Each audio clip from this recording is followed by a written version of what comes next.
Bonjour à tous. It's a new Monday, so it's a new live office hour video. Welcome. If you are here, please say hi in the comment. I see Connie and Linda really know the drill and they've already said bonjour, so bonjour à vous.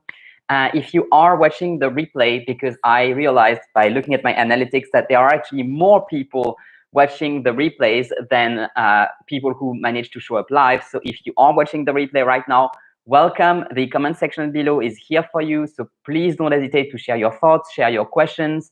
I will come back and read your questions, probably answer them directly in the comments. And also that will serve as inspiration for the future live. So it's not just the people who are watching live right now who get to contribute. It's everybody. But of course, if you're live right now, you get some special attention, as you already know. And so the topic for today, the title is Your French Study Toxic? 9 Red Flags. And I would like this live to be sort of a pendant. I don't know if you say that in English, actually, sort of a counterpoint to the live from last week, because last week we spoke about all the things that can hold you back, which are internal, ranging from limiting beliefs to energy blocks, which are, I guess we could say that energy blocks are limiting beliefs that you don't know you have, in roughly. But anyway, that was the topic for last week. And this week, I would like to look into what are the things externally that can be holding you back or preventing you from making progress, and which you might not even know. Because in my experience, most French learners, especially if you're an English native and you haven't learned another language before, you might have no awareness whatsoever of what a good French learning situation should look like. Of course, if you are a dedicated viewer of this channel, you're probably starting to have a good idea, because that's all I talk about in every single video. But I have never actually spoken about specifically all the things outside of you which could be holding you back. So have your little notebook ready, or be typing in the comment section to see if any of those are showing up in your life right now. Housekeeping, I need to tell you that I do not have currently a spot for one-on-one coaching. So if you would like to work with me, whether in a group or in one-on-one, please join the Fluency Accelerator either way. You have the link in the description. As soon as there is a new spot available, I will inform all the Fluency Accelerator students in our private Facebook group of those spots, and they will have first dibs to those spots. And only after they have decided whether they want the spots or not will I inform the rest of the world. So in order it goes this way: the French Fluency Accelerator people, I might post it on Telegram slightly before saying it live, and then I will say it on a live call here. So I think there might be a new spot next month. I am not completely sure. Generally, there's a certain rhythm that there is a new spot roughly every month. Some months there won't be any, some months there might be 2, but it's roughly a rhythm of a spot every month. I think I'll have to see if the trend keeps going in the next coming month. So that was the housekeeping for now. And let's dive into the topic for today. So what could be holding you back? If you have any ideas of things that could be holding you back, which are external, remember, because everything internal, and like the I can't and the thoughts that you have, that was the topic for last week, which if you haven't watched it, you can of course catch up and the replay is there for you. But can you think of something externally that might be just not the ideal situation? I would love for you to type it in the comment if you can think of something. And of course, as I speak about the different categories, you can think a bit more specifically if those categories are showing up in your life. And so the first category that I have is inadequate content of your study. So the situation for most French learners in the world is that they are not responsible for making the content of their own study. And I don't think they should be. I think they really shouldn't be responsible. If you're a French learner, you're not an expert in French learning. Otherwise, you would have learned it already, right? It's kind of like, it's a catch-22, right? In order to know how to do it, you have to have done it before, but then, right? So I don't think you should be in charge of the content of your study. But the problem is that it means that another person is in charge. And that person, or sometimes it's not even a person, often enough, it's just a book that has been written by someone that doesn't know you. And the content may not be relevant to you. So there are 2 cases of that. So one case is the content being completely inept, and unfortunately, I have seen it. I hope it's happening less and less, but I can't even tell. I can't show you some of these books because I decluttered them, because that's how inefficient they are. But for example, in almost every single beginner's book in French, there will be a lesson about the names of vegetables. And I'm like, who needs to know that? Like, sort of, it seems that the people who write those books fantasize that what the beginner wants to do is go to a French market and ask the person at the market for cucumbers and eggplants and zucchini and all the vegetables. And I'm like, but you got to be logical here. If you're at a French market and you're a French beginner, you can just point to what you want. You don't have to know all those vocabulary. It would be a lot more useful for you to learn just what it takes to ask for the price, or even just ask someone to write the price on the paper. And yeah, like, going shopping requires very little skills, especially, like, not especially, but even at the market. So for example, you could perfectly go shopping, and I'm sure you have. Actually, if you have done that, please let me know in the comments. You can perfectly go shopping in a foreign country without knowing any word of the foreign language, and you just go to a supermarket, you grab whatever looks like what you need to have, you take it to the cash desk, you pay, the cash desk will show you how much you have to pay, you pay with your credit card. It takes 0 words. If you're at a market, it's a bit more complicated. You have to say bonjour and merci, but it's not that hard. And I really don't understand why those books focus on knowing this kind of vocabulary, which, as far as I can tell, it's rather advanced vocabulary, but it shows up in the first few lessons, really, like maybe lesson 10. And I don't get it. So you have the case where the content is completely inept. Unfortunately, that still happens. If your teacher or the person who writes the book was smart, they might not have done that. But then you still have the second case, which is the content is rather well chosen, but it's not well chosen for you. So what do I mean by that? You have certain French goals, and if you haven't thought of your French goals and what you want to do with your French study, I strongly recommend doing that. I'm just realizing I don't have my prop because I'm unprepared. Sorry, I had quite the long day. I'm just gonna get it.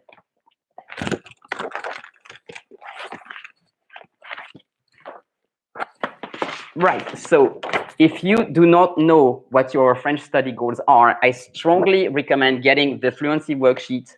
It's free. If you're in the French Accelerator or in the French Life Launchpad, you already have done much better than this, because this is my entry-level exercise to define your French learning goals. It's just 2 pages. It will take you maybe, I don't know, 20 minutes, 30 minutes, depending on how well you do it. You can get this for free as part of the French Fluency Starter Kit, which is completely free. You have the link in the description. And you need to have this done before you start any French study, unless you work with me or you work with one of my programs like the French Accelerator or the French Life Launchpad, which has this as the first step. There is a reason why this is the first step for whenever I work with someone, whether it's in a group program, or in a recorded program, or in a one-on-one settings. This is the first step because this is critical, and this is the document that you need to have to make sure that whatever you are learning is actually helping you. So if you are thinking of signing up for a French class somewhere, or of hiring a tutor or a coach or anyone, well, unless it's me, because I will do it for you if you work with me. Or if you join one of my courses, the course will walk you through step by step, so you won't have to do that before.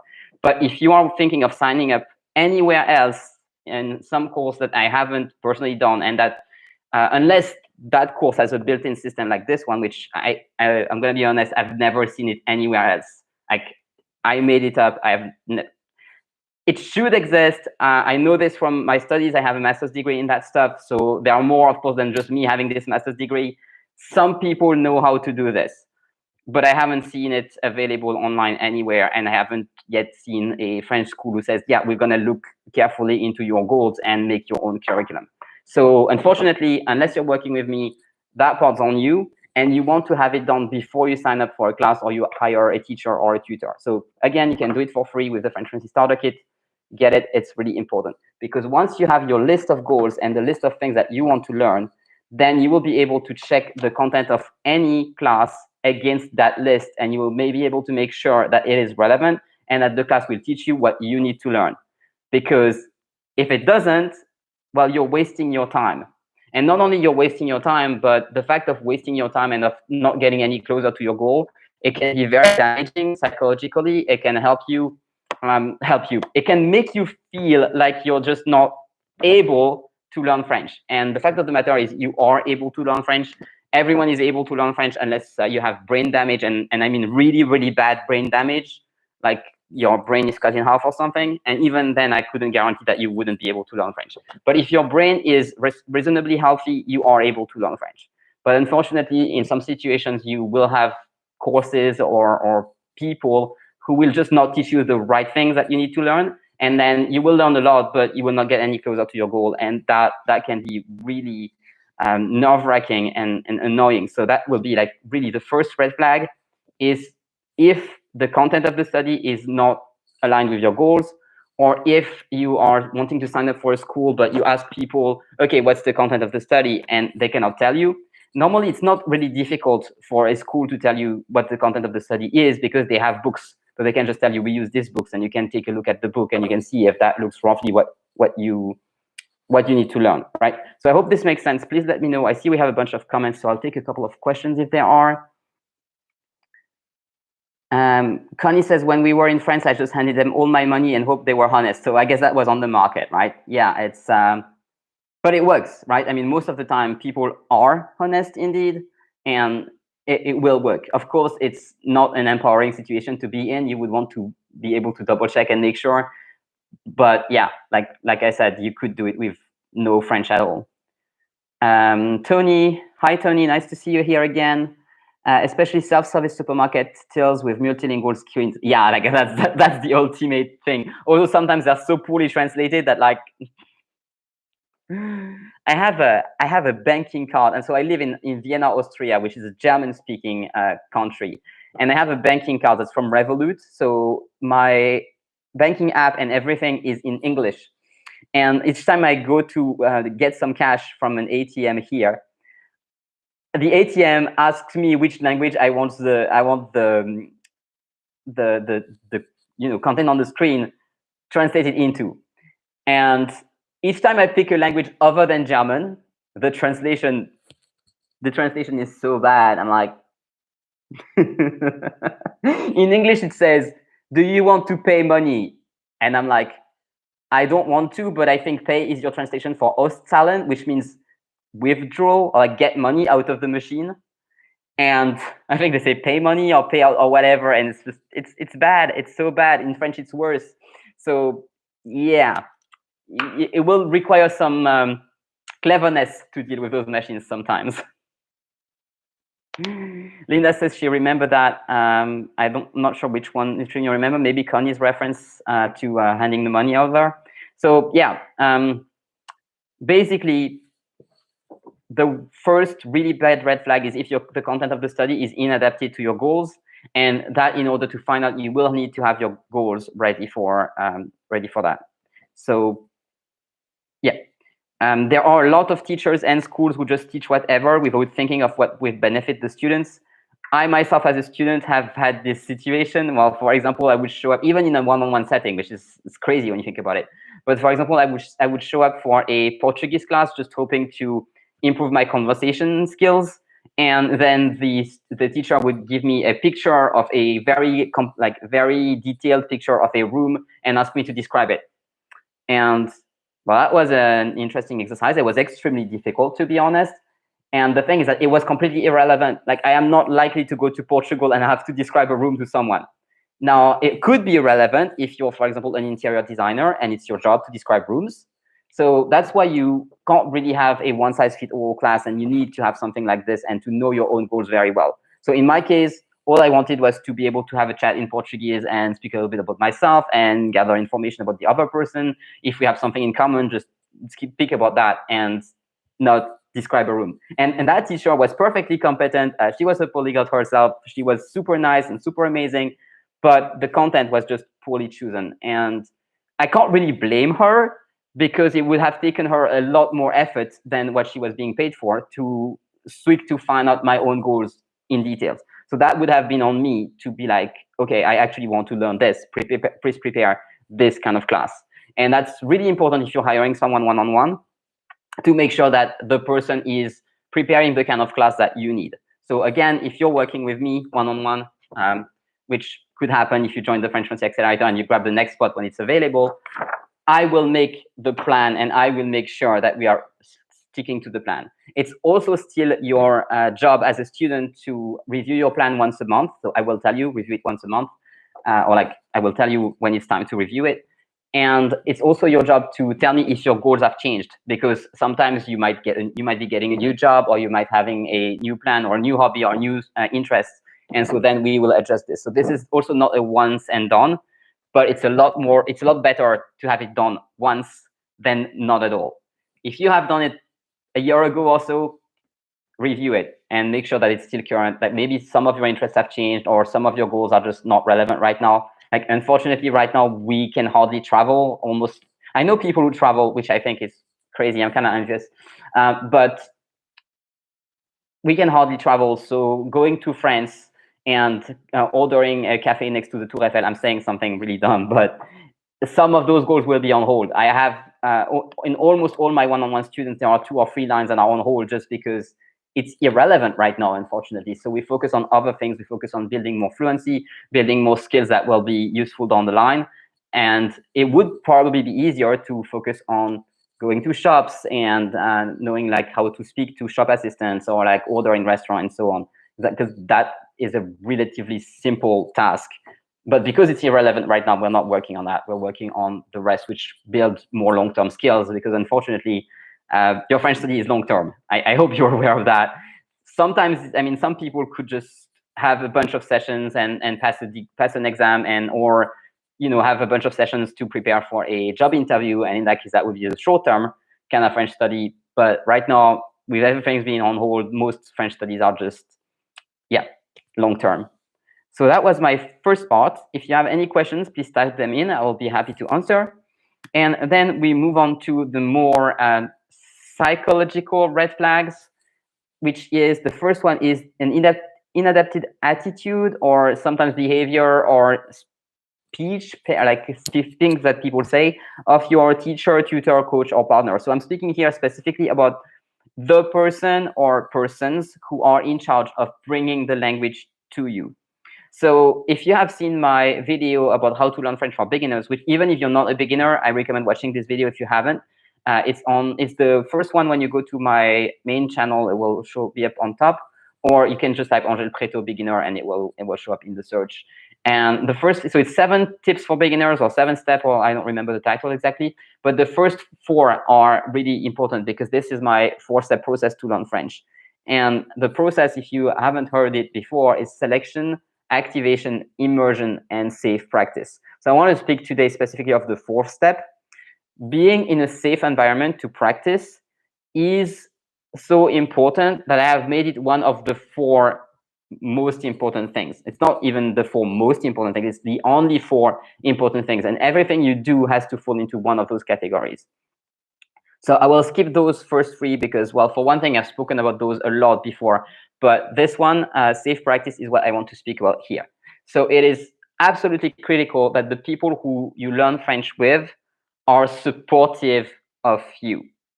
And that can show up in a number of ways, like or rather, them being unsupportive can show up in a number of ways. Most of the time, it's not because they're bad people. It's often because they just don't know, and that's how they've always done things.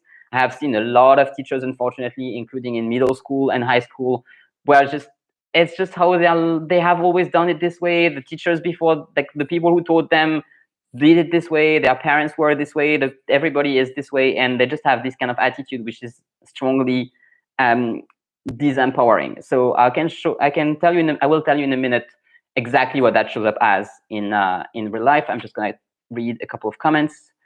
Linda is saying, as someone who had a few diabolically awful teachers, okay, maybe some are diabolically awful, as in they do it on purpose, it's possible.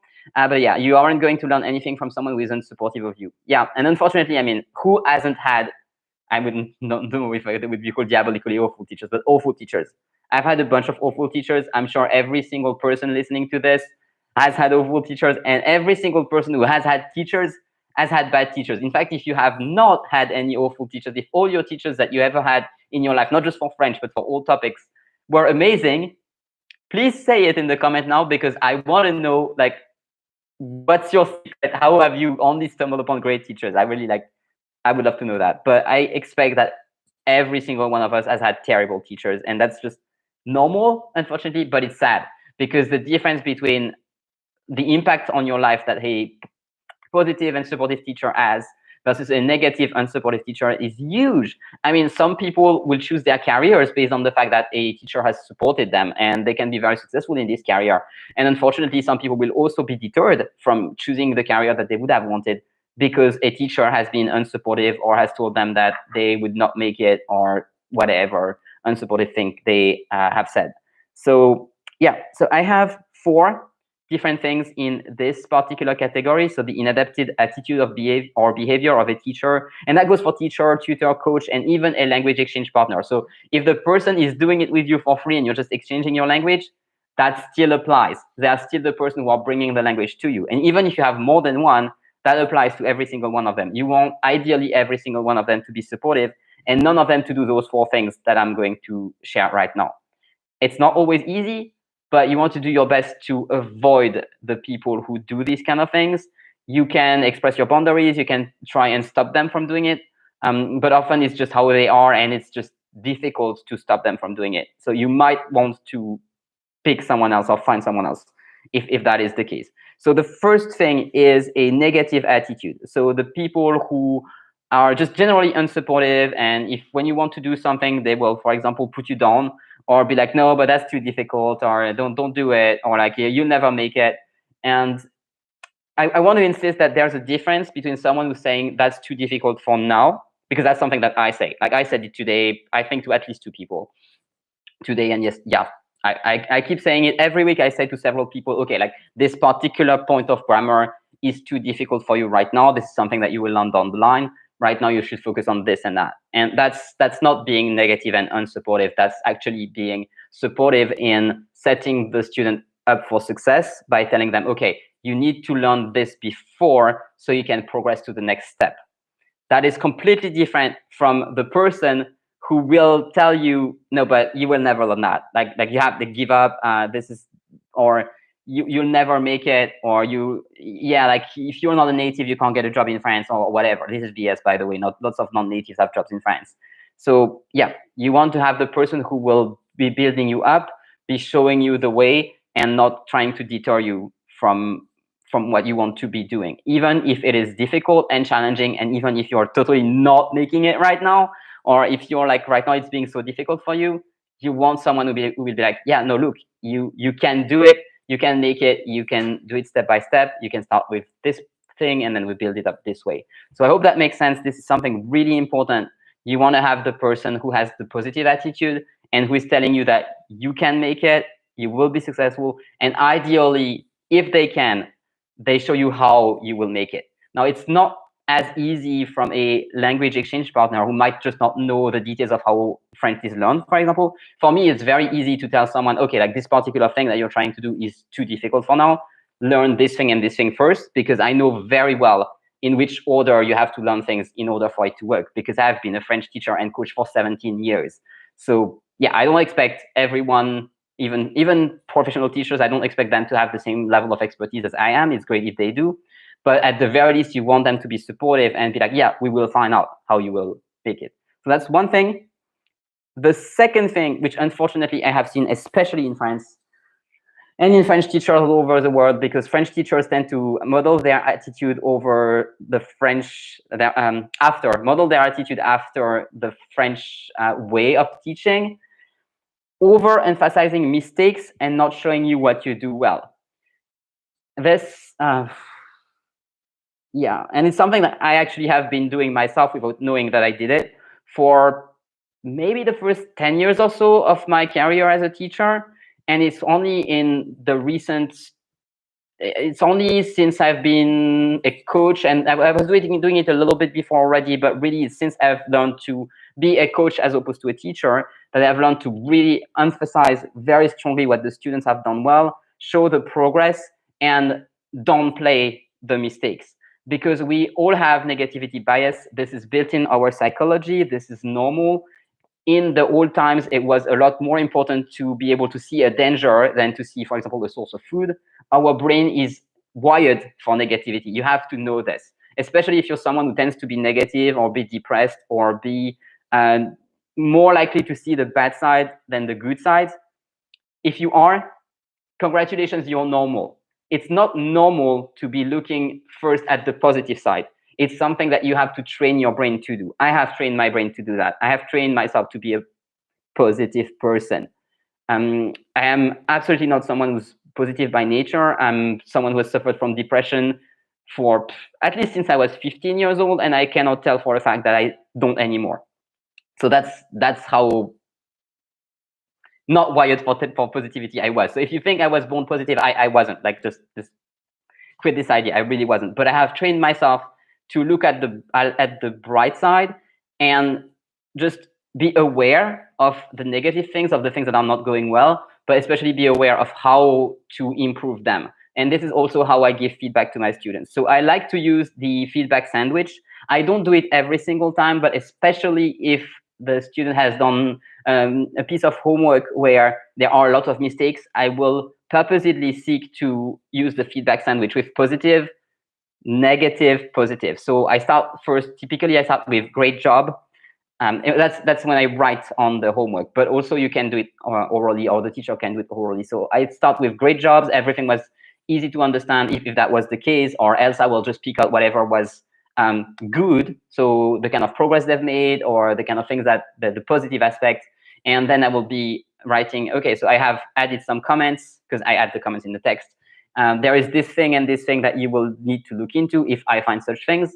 And then I will finish with, overall, it was a great homework. I'm just helping you making progress, something like that. And that's really important, again, because the brain is wired for negativity. I know very well that despite me doing that, the first thing that the students do is, okay, what did I get wrong? It's normal, it's human nature. You do not want to have a teacher, tutor, coach, or language partner who makes it worse for you, because it's what most people do, unfortunately. Like, naturally, you are wired to look for your mistakes and what you did wrong, which is already a rather bad attitude, but we all have it, and I have it for myself. I'm super hard on myself. And when I get feedback from someone, I want to know what I did wrong, not so much what I did right.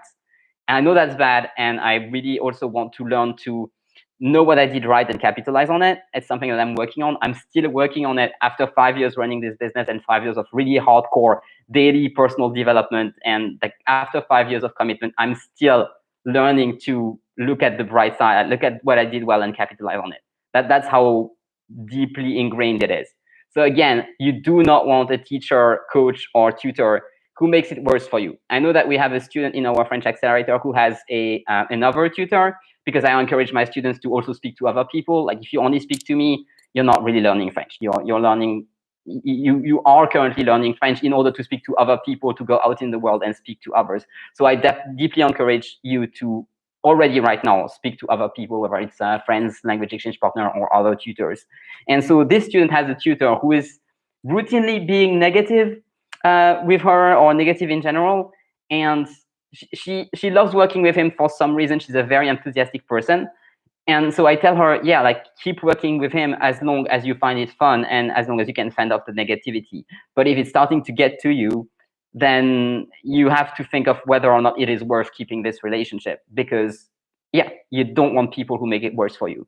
So I hope I've driven this point home. That was a bit longer than I was expecting on this one, but really the overemphasizing mistakes, like I said, is unfortunately a thing that has been done by teachers forever and ever, probably since teachers exist. And in France, it's worse than in other countries.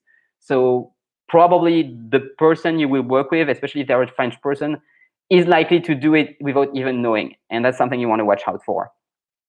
The third thing I have on this point is shaming you for mistakes, or generally shaming you for other things outside of your control.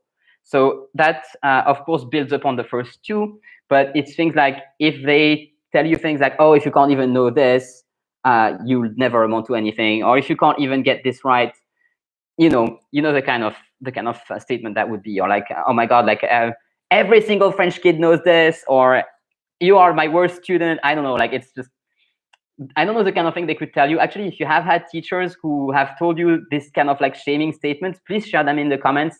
We can just release them out and forgive those comments altogether right now. I'm sure you know exactly what I'm talking about. Unfortunately, some teachers and even some coaches have a tendency to try and use shame as a motivator. Let me tell you point blank, it doesn't work. And if it works, I mean, I know that fitness coaches are great at that. That sometimes they're like, yeah, you're just gonna be fat and whatnot. And for starters, being fat is not a bad thing. Like, you have to stop with that. And second, it's like, it's ridiculous. You help people get better by helping them get better, not by making them feel bad. So that is super important. And a mistake is not something that you can control. I always tell my students that on the day they don't make any mistakes, I have nothing to teach them. Even if they don't know, everything, the fact that they don't make mistakes takes the opportunity to teach away from me. I need you to make mistakes so that I can teach you something and I know what it is that you haven't learned yet. So on the day you don't make any mistakes, I cannot do my job. So mistakes are really critical and something to welcome, and not to make people feel bad about, not to shame people. And it's particularly important, again, because of negativity bias. I have a lot of students who, if I tell them, okay, this is not correct, this is what it should be, they will go and answer with, I should know that. Or, oh yeah, you told me before. And yeah, of course, I told you before. It's very likely that within the course of a one-on-one coaching program, I will tell you something 10 times. Like, there are no aspects in French when the student wants to translate the is doing as opposed to does, because in French, that's the same, does or is doing. Or like is singing and sings, that's the same thing in French. But every beginner, up until the point when they're like in the middle of the intermediate student, the middle of the intermediate level, will keep trying to translate the aspects into French, despite the fact that, yes, I did tell them before that there is no such thing in French. It takes a lot of time sometimes to weed out the mistakes, especially if there are things that are different in French and in English. It's normal and it's part of the process. I have a lot of students who thank me for being patient. I guess I am patient, but honestly, I'm just doing my job. It's my job to make sure that you are being reminded to follow this particular rule of French when you need to follow it if you stumble. And you are going to stumble because that's just how the process of learning works. So teacher or tutor or coach or even exchange, I mean, if they work for free, it doesn't matter. Shaming you for mistakes or for things under your control, it's a big no-no. If someone does that, I strongly recommend finding someone else. All right, so we have a couple of comments here. That is the case. Where is because opposite attracts? Yes, I think you're speaking about our colleague and her tutors. Yes, it's possible. They're very opposite. Omo Waleo is here. Bonjour, nice to see you here. Linda is saying, not a French teacher, and I've shared this before, but my 4th grade teacher would mock us when we got a question wrong. Yeah, like, I don't actually know how old. Oh, that's in the next one. What kind of psychopath mocks 9-year-olds? I can think of a few, unfortunately. My own parents are very good at that. So there's those two. And then I can think of teachers. And yeah, I don't know what kind of psychopath they are, but it's unfortunately something that people do. And it's bad. It's bad. They shouldn't. Tony is saying coaches in sport at elite level in some countries, apparently. Yeah, like there's a video on YouTube which was viral a while ago, and it was from a girl who had joined a team, the Nike team, something with athletics. I don't remember the details, but the video was appalling. It was a girl who was she was the fastest in her county or state or whatever until she joined that team, and she thought that was a great achievement to make it into that team. And then they basically completely destroyed her self-confidence, despite the fact that she was originally the best. And that's how bad it can get if your coach is just being unsupportive and using wrong methods. And unfortunately, you have lots of people who still think that shame is a good motivator. Like I was working with studying sales pages a couple of days ago, and I was pointing out to Linda, who works with me on writing copy, that there is a lot of shame marketing still being used on some niches, on some kind of marketing. I think we are moving away from that. Unfortunately, I've seen it also, I've witnessed it also in person, like in self-development seminars, for example.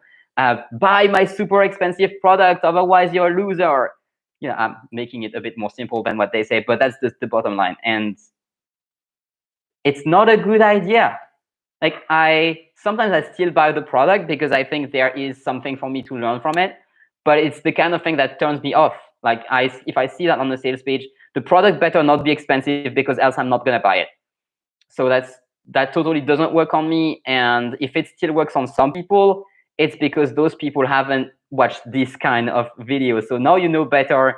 You know that if someone is trying to shame you, they're probably not the kind of person that you will want to work with. Or if you choose to work with that person, you know that it will take you some emotional labor to fend off that negativity.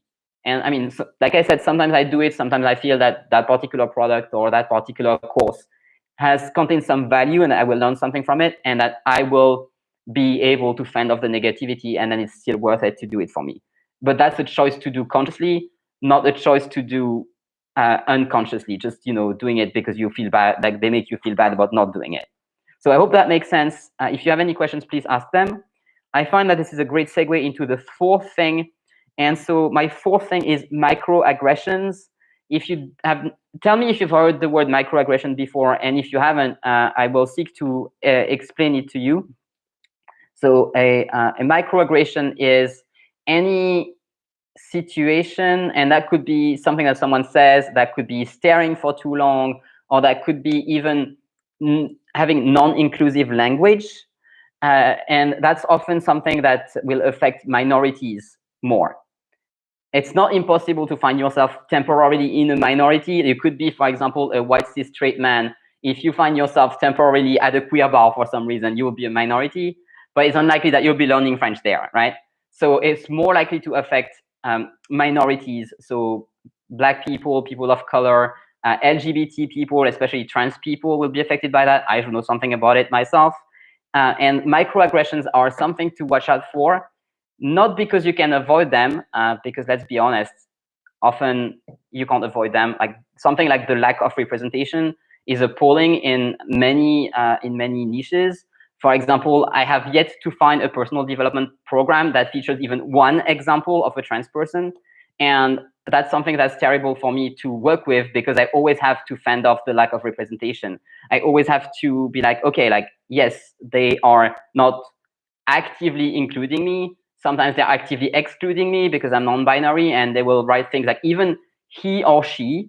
Like if something is written with he or she or him or her or man or woman, that's technically a microaggression for a non-binary person because they are being erased in the process. And that's, you might not realize it consciously, but each time that happens, you take a hit. Like psychologically, you take a hit, and your brain is working overtime to fend off that negativity. And the only thing that you really can do about that is to be aware of it.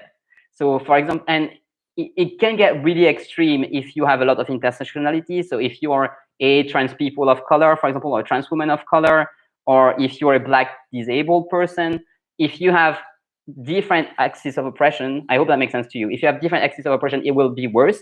But even if you're just a regular white cis, right, irregular, sorry for this word, that was not what I meant. But if you're just a white cishet woman, you could find yourself in a situation where the program that you're using or the class that you're using has been clearly made for men, and they haven't taken women into account. This is particularly bad with French because, as you know, French is a very gendered language. So as a woman, you will learn a slightly different French than men do, because you have to put all your adjectives in feminine and your past participles and so on. So you will have to use the feminine a lot more than men do for being a woman yourself. If the course has been made by a man who has not taken that into account, and unfortunately sometimes they just don't, well, you might miss out on the opportunity to represent even yourself correctly. So that's something that you always want to consider.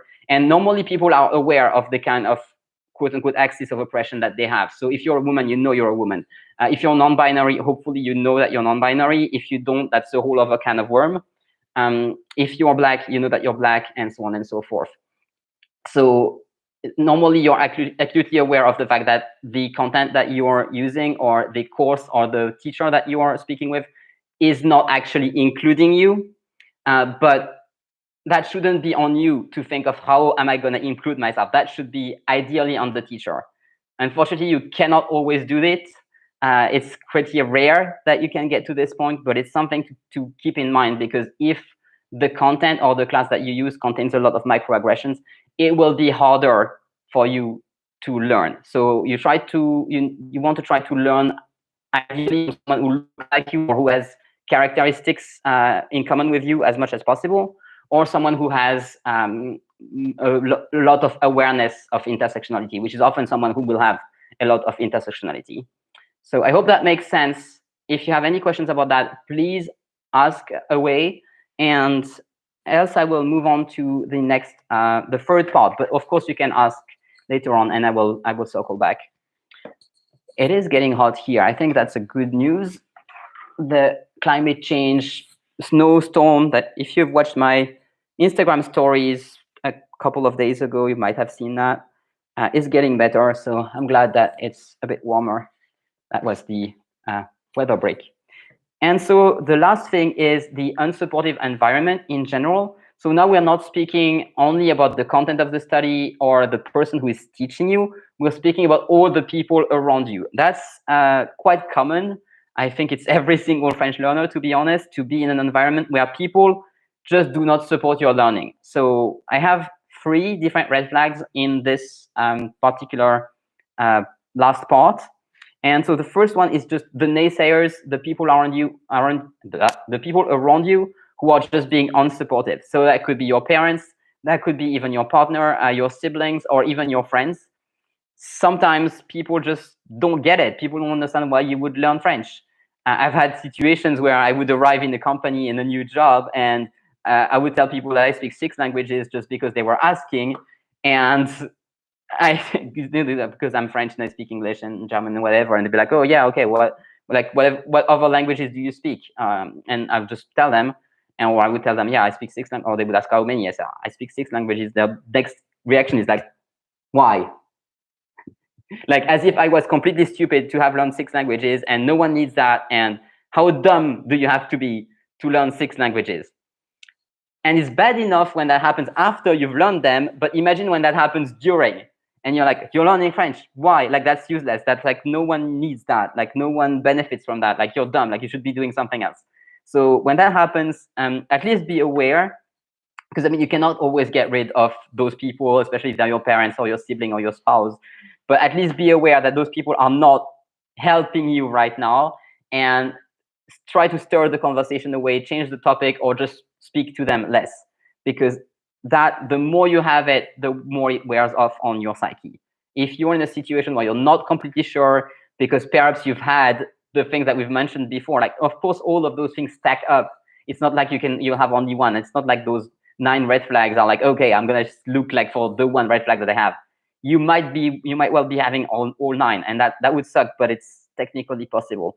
And so the more you have, the more they compound. There's like a sort of a cocktail effect. I don't know if we use the metaphor of cocktail effects in English, but basically when things are toxic, the more toxic things you think you put together, the worse it gets. And it's not just adding up, it's actually compounding. So if you have 2 red flags, you probably will have 4 times the negativity, not twice. Or I mean, you get what I mean, right? It's the more you have, the worse it gets. So be aware of people around you. You will certainly will have people around you that are not supportive. Be mindful of them, because at the very least, you want to know, like, okay, this person is not supportive. I am not taking on what they're saying. They just don't know what they're talking about, right? Okay, so we have a couple of comments. Tony is saying, surely only that amazement or negativity matters from people you genuinely respect. Yes, so of course, if you don't respect the person to start with, if the person is not someone you want to be in touch with and you don't respect their opinion, yeah, you don't care. But if it's a teacher or someone who's supposed to have authority over you, if it's your parents or just generally someone you respect, or your partner, that's going to be more of a problem. And Linda saying it maybe matters more coming from them, but when you are bombarded with unsupportive reaction, it adds up. Yes, exactly. My point exactly. Very, very good. Well summarized. So that was point 1 in the first part. Point 2 is the environment that's not conducive to learning. So that is something, again, you cannot always avoid it. I sometimes give one-on-one sessions to people who have screaming children or screaming dogs, or people doing handwork around them, or it's, or people who are just, or to the students being stressed out. But best you can, you want to have the environment in which you learn. So whether when you take a one-on-one session with me or with anyone, like not just me, like it's in general, or whether you're studying or even for your daily French bath, ideally you want to avoid having noise. You want to avoid doing it in a mess. Even if you're used to your own mess, it could still help you have a clearer brain if your environment is more orderly. And I'm looking at around myself because I'm realizing that my desk is a bit too messy. I've had a long day, I've been teaching a lot, and just I have a couple of things that I still need to tidy up.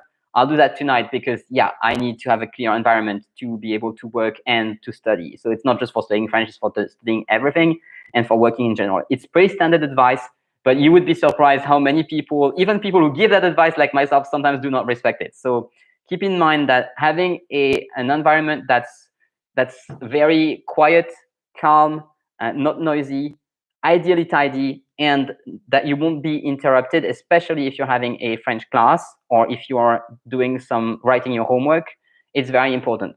Again, if you have children or dogs, Linda's saying she feels seen. Yes, I might be talking about you a little bit, but you're not the only person with screaming dogs. I have other clients who have dogs, and sometimes it's just, yeah, the mailman is walking down the street, and we are all aware of it, even across the globe, because of the noise that the dog makes. That happens. You can't always avoid it, but if you can, do it, because that will really, really help. So Connie is saying, my husband doesn't understand why I'm learning French, so I just continue to say him any new word just to annoy him, right? I mean, I guess that's a good way. You can just be like, yeah, I learned this word and this word. It's if you have a little bit of a relationship when you like to tease each other, I guess that works.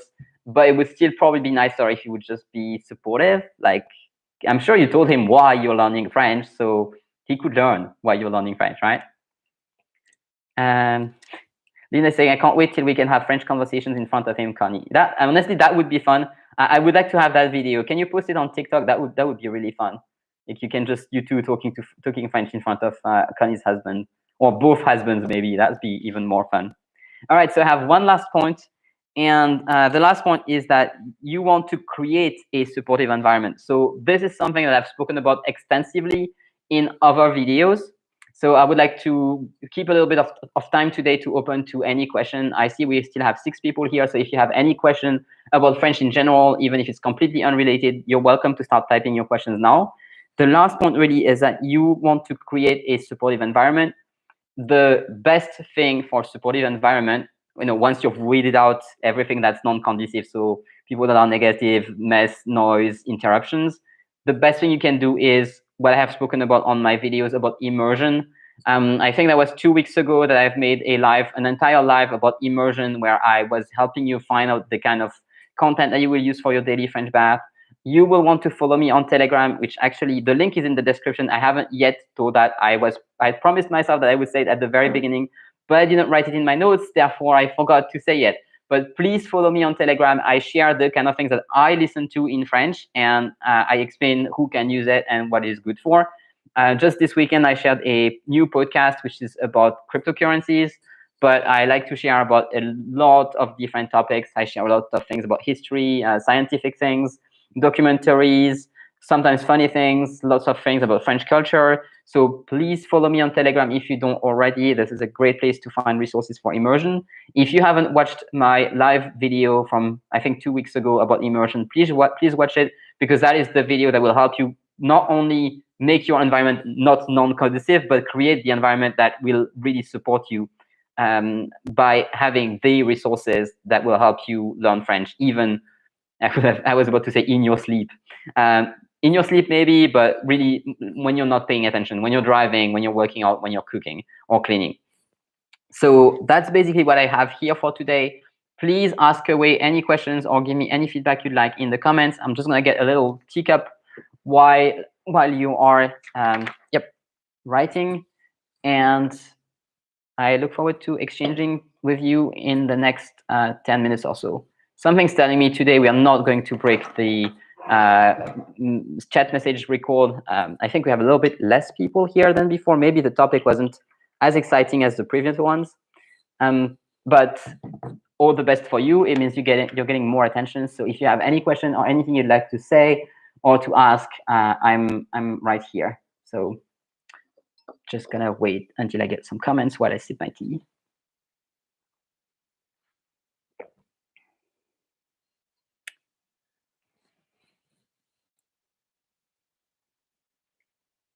I know, Connie, you said a couple of weeks ago that you appreciate that there are a few people on this live because then I give more special attention to each and every one of you. I still think that if there was like twice or even 3 times as many people, I would still be able probably to get to all the questions because I ramble a lot, I talk a lot, and I could probably be more concise and get to more questions if we had more questions. So I definitely would be open to having more people here and still would be giving personal attention to everyone.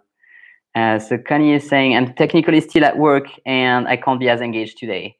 Well, good luck with work. I actually don't know what you work as. Maybe you can just tell me. I love your rambling though. Oh, thank you. That's kind of you to say. I like that some people appreciate my rambling. Who would listen to me ramble for an hour? Well, clearly several people, because that happens every week and you keep coming. So I guess I'm probably saying valuable things. So that's nice. I'm just gonna pat myself on the back and I'm gonna write that in my success list tonight. Like, yay, I had another 7. I probably over 10 people have come here. There are 6 right now who have listened to me ramble for an hour and they don't even have a question. Like, you know, sometimes you can be on the live and the people are just trying to get that question answered. But yeah, so if you have any question really about anything, any question that I could answer, it doesn't even have to be about French, but yeah, any question that you think I might have the answer or that you would like to have my opinion on. For the record, I have made some more TikToks recently. I've made, not today because I was working the whole day, but yesterday and the day before I made some more TikToks. And I'm thinking I'm probably gonna make more in the future. My handle right now is @Angel_French_polyglot. Let me type it in the chat. I think I might change to have @French_Fluency, like everywhere else. Okay, I can't type the R. Oh yes, here. _French polyglot. So if you type that in TikTok, you can find me and you can look at the kind of ramble that I do there. My rambles on TikTok are very short because it's limited to 1 minute. So it's a lot less rambly. I try to keep myself short. It's a good exercise. But yeah, if you want to follow me and you're not following me yet, you can follow me there. So Connie, she's a food broker, works as a grocery store, making sure they carry the products that you represent. Ooh, that sounds like a lot of work and a lot of convincing people and a lot of trying to be nice to people. So it works. I hope that's something you like doing. And personally, I'm not naturally a social person. Actually, I have learned quite a lot about how to be more social and talk to people without them hating me, which is how I'm able now to do that. But yeah, I'm very admirative of you for doing this kind of work. It sounds this sounds like the kind of work that I wouldn't be able to do. I missed the days when you were a meat specialist, Connie. So you've been a meat specialist before, okay? So Tony is saying another problem is the ability to be attentive for an hour for anything which is not totally interesting or entertaining. Yeah, so actually you're right, and I should have put that in the list of red flags. So that would have been 10 red flags. So thank you for bringing it up. It would be part of the first part of this video, which was about inadapted content to the study. So if it's not interesting, it's not adapted. So one thing that I share in the French Life Launchpad and in the French Fluency Accelerator, I think it's in the second or third workshop in those two, because they have the same content. The French Life Launchpad is just the core, and the Accelerator is the expanded full library, and you know, personal interaction and all of that. But yes, if it's not interesting, then it's not the right content for you. So for example, I keep telling you to join my Telegram channel because I share a lot of French resources there. You do not have to use the French resources that I share if they're not interested to you. So for example, this weekend I shared the podcast about cryptocurrency. If it's not your jam, do not listen to it. Find something that is your jam. It's full, like we have so many links already in there. You can just pick the one things or the things that are interesting to you. Actually, let me try and open the so when you join the channel, you'll see something like this. That's basically the content of the channel. There's like, this is the link to this video, and you have me rambling, not as much as here, but still. And then you have some polls and some links. So this is the podcast I was just talking about. And then higher, you have more links. And then if you click on my face here, and by the way, there is a tutorial for that on this channel. So if you don't know what I'm doing right now, you have no idea what that is, check out the Telegram tutorial. You just type Angel Pretot Telegram in the search bar, you'll find it. So then if you click on my face, you'll see like the things of the channel. And here you have all the content. So this is the images that I have shared. But if you click on links, the last one, you will see all the links. And so this will allow you to browse quickly through all the French resources that I have shared. So you have the links to those live videos, of course, because I always send the invitation to all my Telegram people, so that you can, and if you miss the email or whatever, you will get a reminder on Telegram. But you also have all the links that I have shared for all sorts of French resources. And so you can go really quickly in there and see what is useful for you, what is interesting for you. So I strongly recommend doing that. There is music in there. There are videos on all sorts of topics. It's you want to be in there and check out those links and really look for what is interesting to you. Because if it's not interesting, it's not adapted. It's not. Yes, that was the word I used. So not interesting is not adapted. If it's not interesting to you, that's not the kind of thing you want to be learning with. Entertaining is a bit a different thing, because yeah, sometimes you cannot always be entertained. I personally love to learn, and I find that learning is entertaining. Of course, if it's made super boring by the teacher, just because they're either not good. And I mean, if you're someone who can listen to my ramble for an hour, I think you're good with the need to be entertained. Because there are lots of people who just have a small attention span and will just scroll really fast and move on to the next thing. So that will be more challenging for them. But if you're able to be here and listen to me for 1 hour, you can find French content that will be interesting and quote unquote entertaining to you. That will work. With the amount of French content that exists in the world, you will find some. And you can also find a tutor or a teacher that is able to entertain you. Now, if you're at school and you're going to school and you have to sit in a French class, and the school has described that French class to you, and you can't get out in any way, yeah, then you might be bored. That's unfortunately something that might happen. You might be bored, the content might be inadapted, the teacher might be unsupportive, and if you can't get out because your school is making you sit there, then that's a problem. It's actually interesting, because my own sister is a school teacher in France. So she's the director of a small school in the countryside, and she has students that are between 6 and 10 or 11 years of age. And it's funny, because when we chat and we ask, what's up, and often she asks what's up, and I tell her that, oh yeah, I have lots of students right now, because I'm currently booked out. I don't have any spot available. So I tell her I have a lot of students, and she tells me, yeah, oh, me too, I have a lot of students, but it doesn't change anything for me, because I am paid the same, and the students are forced to come anyway. And it's the situation, right? I mean, she works in a public school. That's how it is. I don't want to criticize it, but clearly, whether or not those students will get their needs met will depend entirely on the competence and desire and motivation and energy of my sister, and generally how conducive the school is to their well-being and their personal growth. And that's the situation that ideally you don't want to be in if you can avoid it. Of course, often enough, you can't. I mean, those students, they can't do anything to avoid this. They just have to hope that my sister is competent and that the school has their best interest in mind. So yes, that's something to keep in mind. Yeah, so we have 1 minute left here. If there's any question or anything you'd like me to say, please ask it now. Otherwise, I'm gonna get off. Also, my tea is cold. I guess it's normal after 1 hour. It wasn't already not very hot at the beginning because I made it like 2 hours ago. Yep. So any questions? Otherwise, I'm gonna dash. And oh, please tell me if you have any ideas or anything that you'd like me to address in next week's live, or any hints or things that you would like me to talk about, because I would love to address the topics that you want to hear about. And sometimes I'm running out of ideas a little bit, after a number of those weeks. It's been, I think, almost 4 months that I've been making these lives every week. So we probably have like 10, 12 or 13.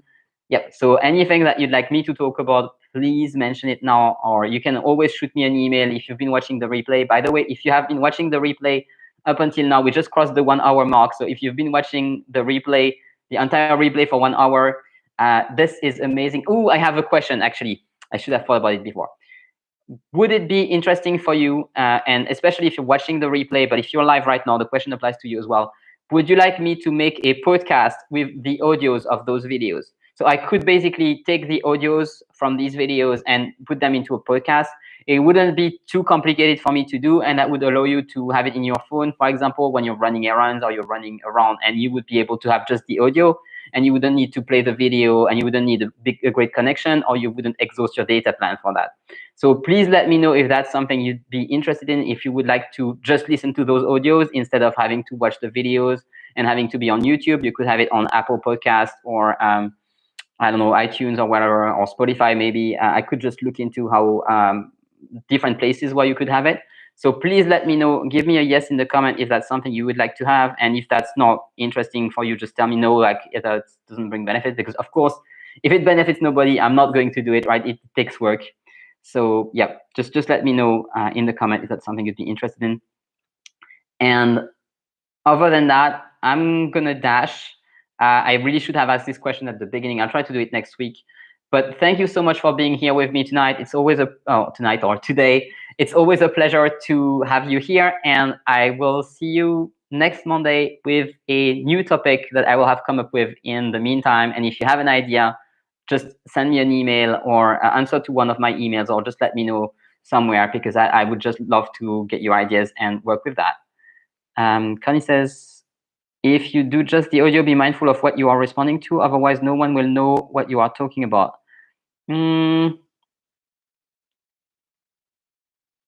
I'm not actually sure that I understand. So you mean those comments here?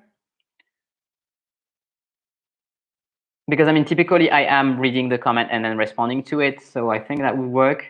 I have to listen to it again. Maybe if I just listen to my own videos, I will understand what you mean. So, oh right, yes, okay, yeah, I will definitely, before I post them, I will listen to them and make sure that they are understandable. Thank you. That's an important thing to bring up. All right, thank you guys for being here. I will see you next Monday. In the meantime, enjoy your French study. Enjoy your French bath. The French bath is super important. Please join me on Telegram if you haven't already. And if you already have, check out the links and use that as your French bath, or use any other resource which you love, because what's important is just to work with things that you love, that are entertaining, and that just make your life better. So thank you very much. I will see you next Monday. Bye, guys. Guys and people. I know guys is not gender neutral, so bye.